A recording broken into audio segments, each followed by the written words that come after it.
వాటి మీద దృష్టి పెట్టి ప్రత్యేకంగా కళాశాలలు కానీ స్కూల్స్ కానీ పిల్లలకు చదువు విషయంలో కానీ ఏ ఇబ్బంది కలగకుండా ముందుకు తీసుకుపోతామని ఆ రోజు చెప్పడం జరిగింది.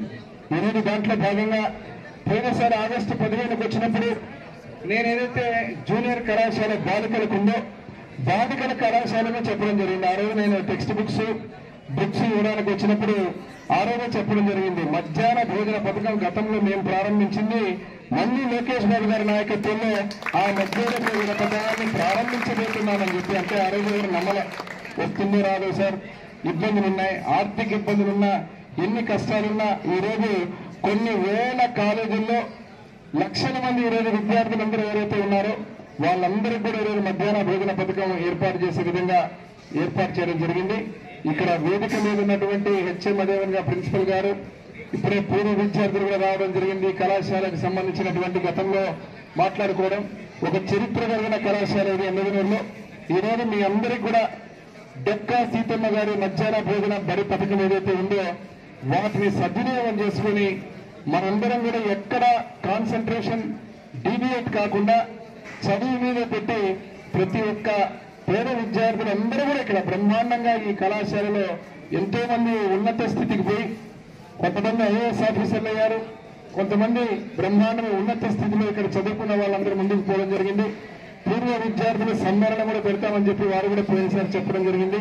దాంట్లో భాగంగా ఈ రోజు ఈ యొక్క మధ్యాహ్న భోజన పథకానికి ప్రారంభించేటువంటి వచ్చిన నాకు ఎమ్మెగనూరు శాసనసభ్యుడిగా ప్రజలు ఆశీర్వదించిన తర్వాత ఈ ప్రభుత్వంలో మంచి ప్రభుత్వంలో ఇటువంటి అనేక మంచి కార్యక్రమాలకు భాగస్వాములు చేసే విధంగా నాకు అదృష్టాన్ని కలిగించినందుకు కీర్తి చేసిన నా తండ్రి బివి మోహన్ రెడ్డి గారి తనయుడుగా ఈ రోజు ఎమ్మెగనూరులో మీ ముందు ఎమ్మెల్యేగా నిలబడి మీకందరికీ కూడా లోకేష్ బాబు గారు ఒక అత్యున్నతమైన ఆశయంతో మొదలుపెట్టిన యొక్క మిడ్ డే మీల్స్ ఏదైతే ఉందో డొక్కా సీతమ్మ గారి పథకాన్ని అందరూ సద్వినియోగం చేసుకుని, ఇప్పుడే ఎమ్మెల్యే గారు మాట్లాడుతూ ఒక నెగిటివ్ ఒక మాట చెప్పారు.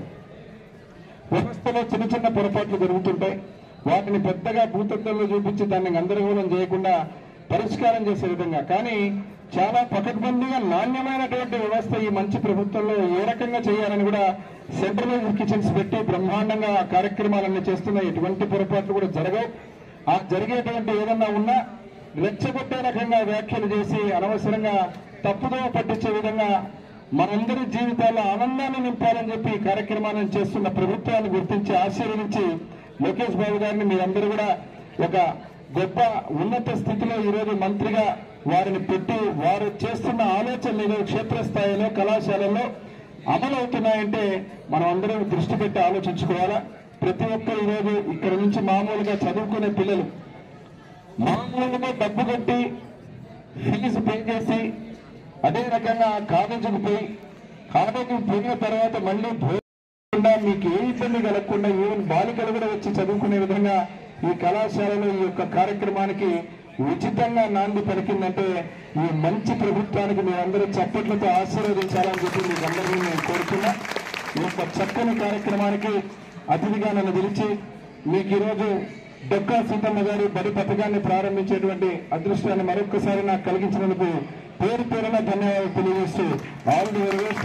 మరొక్కసారి మీకు ధన్యవాదాలు చెప్తూ సెలవు తీసుకుంటున్నాను. Thank you. కొంచెం జరగండి.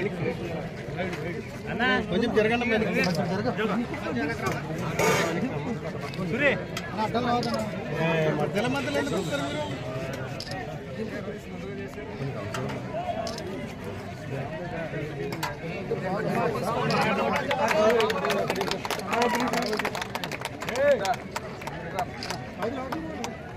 बोलो बोलो बोलो